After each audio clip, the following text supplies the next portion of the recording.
Hello friends, स्वागत है आपका संस्कार क्लासेस में। कल हमने रीजनिंग के एक टॉपिक के बारे में बात की थी जिसका नाम है ऑर्डर एंड रैंकिंग। आज इसके बारे में कुछ और प्रश्न करेंगे। फ्रेंड्स, हमारे पास ये प्रश्न है, रवि का किसी पंक्ति में बाईं ओर से 20वां तथा अशोक का दाईं ओर से 35वां स्थान है। ये दोनों अपना स्थान बदल देते हैं तो अशोक दाईं ओर से 42 हो जाता है। तो हमें बताना है पंक्ति में कुल व्यक्तियों की संख्या कितनी होगी। तो इसको ज्ञात करने के लिए हम इस प्रकार एक रेखा बनाते हैं जिसमें ये बायां भाग होता है, ये दायां भाग होता है, और हमें कहा है रवि बाईं ओर से 20वें स्थान पर है। तो ये बाईं ओर से 20वें स्थान पर कौन है? रवि है। और अशोक दाईं ओर से 35वें स्थान पर है। तो दाईं ओर से अशोक 35वें स्थान पर है।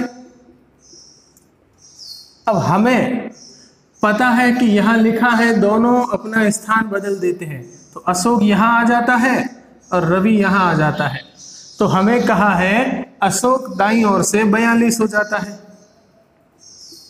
ये दायां भाग है, दाईं ओर से अशोक 42 हो जाता है। तो इस बिंदु का बाईं ओर से 20वां स्थान है, दाईं ओर से 42वां स्थान है, यानी लेफ्ट है 20, राइट है 42। तो हम टोटल निकाल सकते हैं। टोटल होता है लेफ्ट प्लस राइट माइनस 1। तो ये आ जाएगा 20 प्लस 42, 62 माइनस 1, 61।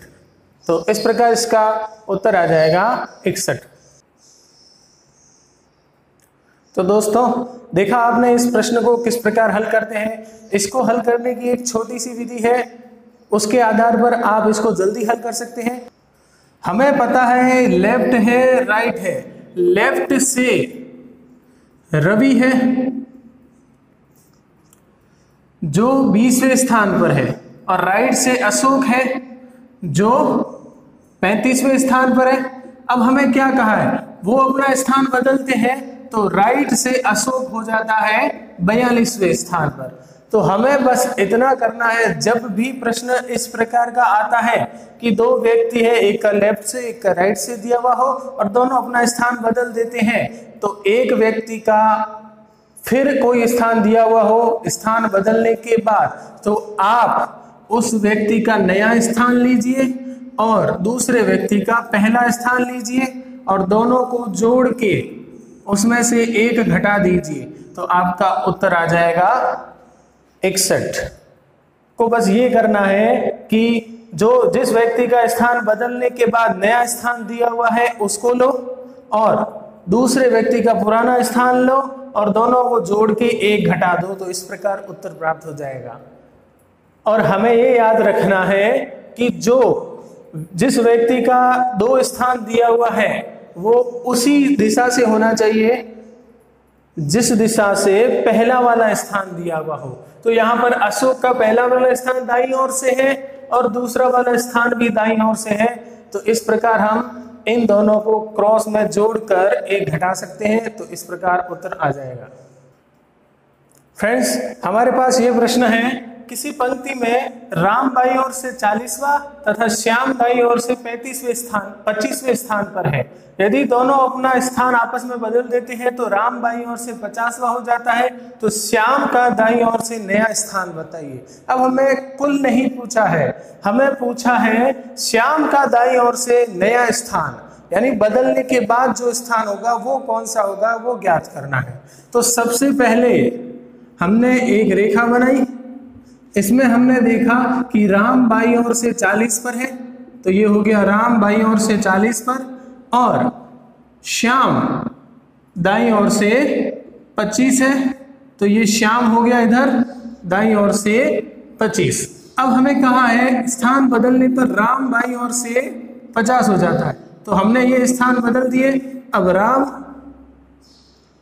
बाईं ओर से हो जाता है 50। तो हमें ज्ञात करना है कि श्याम दाईं ओर से कितना होगा। तो श्याम को दाईं ओर से निकालने के लिए आप यहां पर देखो कि इतना भाग 40 है और ये पूरा 50 है, तो हमें इतना भाग निकालना है तो 50 में से 40 घटाएंगे तभी ये भाग आएगा, तो ये भाग कितना हो जाएगा 10। ये पूरा 50 है, उसमें से इस 40 को घटा दिया तो ये भाग आएगा, तो 50 में से 40 गए 10। हमें नया स्थान पूछा है, तो नया स्थान यहां से श्याम अब यहां पर है स्थान बदलने के बाद, इसलिए यहां से यहां तक ज्ञात करेंगे। तो यहां से यहां 25 है और ये 10 है, तो 25 और 10 को जोड़ देंगे तो आपके पास 35 आ जाएगा श्याम का नया स्थान दाईं ओर से। तो हम क्या करेंगे, यहां पर ये स्थान निकालेंगे, यानी 50 में से 40 को घटा देंगे और उसमें 25 को जोड़ देंगे, तो इस प्रकार उत्तर आ जाएगा 35।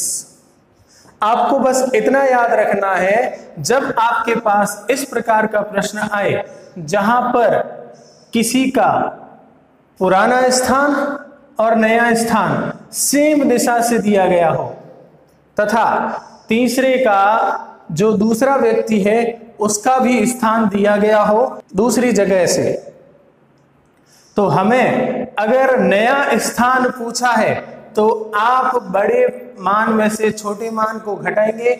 स्थान बदलने के बाद वो स्थान बदलने से पहले का जो मान होगा, यानी स्थान बदलने के बाद 50 है, स्थान बदलने से पहले 40 था, दोनों को घटाएंगे और उसमें जोड़ देंगे जो आपका तीसरा मान होगा। तो यहां पर हमारा तीसरा मान यानी कि श्याम का दाईं ओर से स्थान 25 है, इसमें जोड़ देंगे तो 50 में से 40 गए 10 और 25 जोड़ दिए तो ये हो गए 35।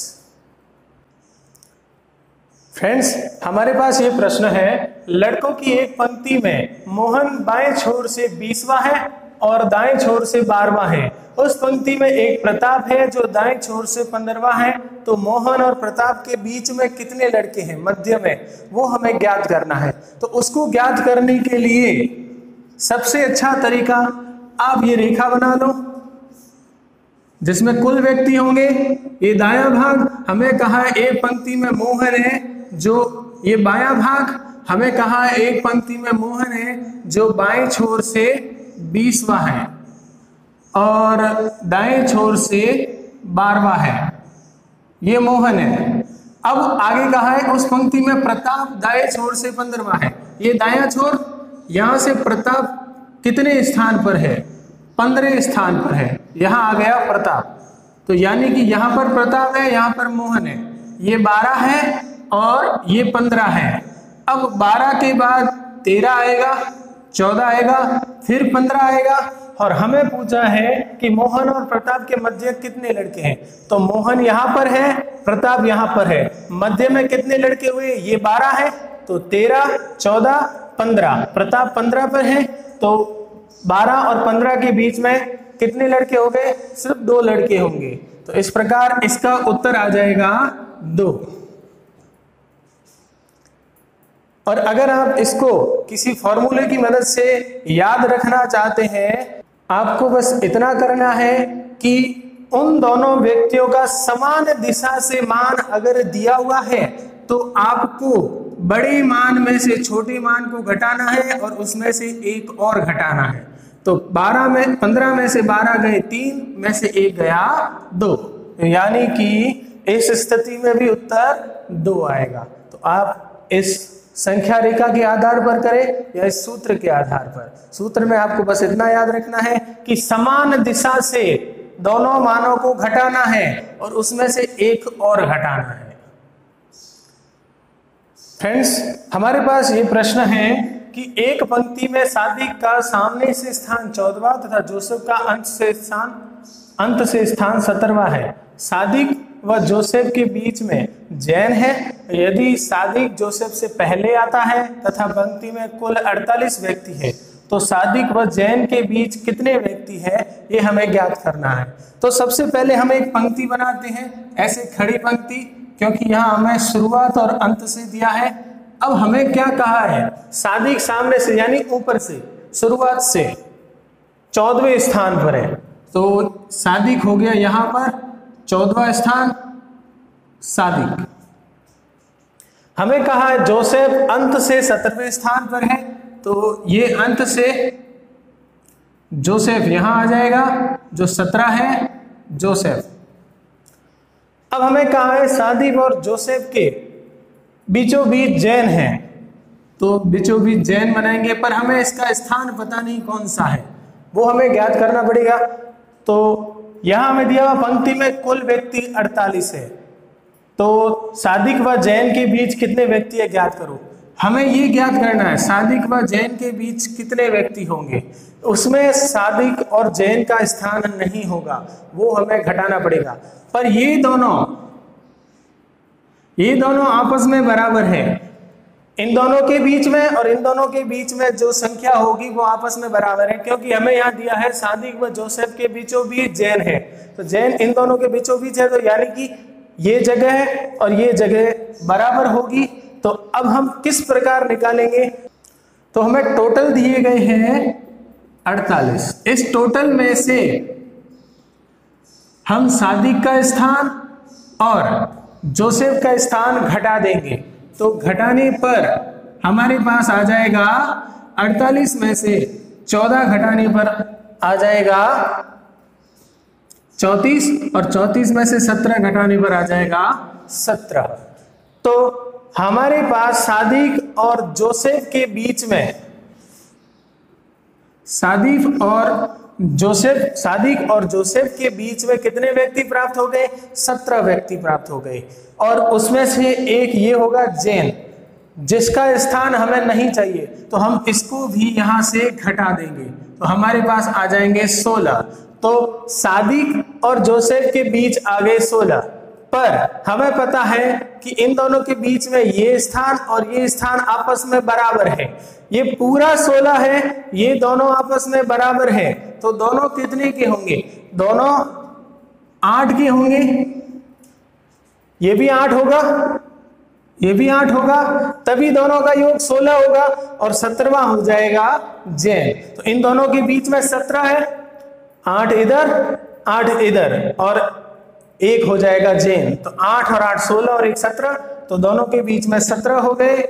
इस प्रकार हमें पूछा है कि सादिक व जैन के बीच कितने व्यक्ति हैं, तो सादिक और जैन के बीच व्यक्ति आ गए 8, तो 8 व्यक्ति आएंगे सादिक एवं जैन के बीच। फ्रेंड्स, हमारे पास ये प्रश्न है, P, Q, R व S 4 मित्र हैं, लंबाई में P Q से छोटा लेकिन R से लंबा है, जो S से छोटा है, तो उन सभी में सबसे छोटा कौन है, ये हमें ज्ञात करना है। तो फ्रेंड्स, हमें दिया है लंबाई में P Q से छोटा है, तो P छोटा है Q से, लेकिन R से लंबा है। जब लेकिन आता है तो वो पहले वाले के लिए कहा जाता है, तो लेकिन P के लिए कहा जा रहा है, यानी P R से लंबा है, P है वो लंबा है यानी बड़ा है, किससे, R से। फिर लिखा है जो S से छोटा है, जब भी आ जाए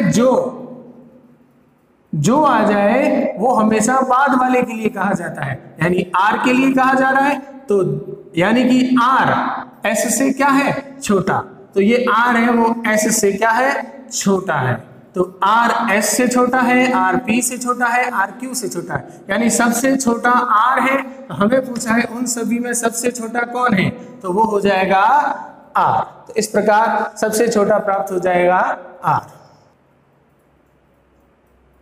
तो फ्रेंड्स, हमारे पास ये प्रश्न है जिसमें M, N, O, P, Q एक विषय में अलग अलग अंक प्राप्त करते हैं, तो हमने इसको संख्या रूप में दर्शा दिया कि एक सबसे ज्यादा अंक प्राप्त करता है, 2 उससे कम, उसके बाद 3 उससे कम, 4 उससे कम और 5 उससे कम। इन पांचों स्थानों पर M, N, O, P, Q आएगा। किस प्रकार आएगा वो प्रश्न को पढ़ने पर पता चलेगा। तो सबसे पहले लिखा है N सिर्फ P से तथा O से, तो N है वो केवल P और O से अधिक अंक प्राप्त करता है। केवल आ गया यानी दो से अधिक अंक प्राप्त कर रहा है, तो 2 स्थान छोड़ दो, N इधर आएगा। जब भी केवल पूछा है, सिर्फ यानी केवल, तो वहां पर उसका स्थान फिक्स हो जाता है कि वो सिर्फ 2 से ही अधिक है, तो 2 से अधिक करोगे तो N आ जाएगा तीसरे स्थान पर। आगे हमें कहा है Q सिर्फ M से कम अंक प्राप्त करता है। Q है वो केवल M से कम अंक प्राप्त करता है, यानी सिर्फ 1 से कम अंक, यानी एक स्थान छोड़ के अगले स्थान पर आएगा तो Q यहां आ जाएगा, केवल एक से यानी m से कम अंक तो m यहां आ जाएगा।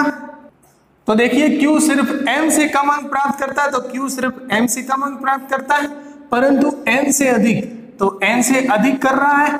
अब पीछे बच गए अपने पास O और P, तो OP यहां आ सकता है, OP यहां आ सकता है, ये हमें दिया हुआ नहीं है, पर हमें पूछा है सबसे अधिक अंक कौन प्राप्त करता है, तो सबसे अधिक अंक का स्थान फिक्स है जो कौन है, M है। तो इस प्रकार इसका उत्तर हो जाएगा M।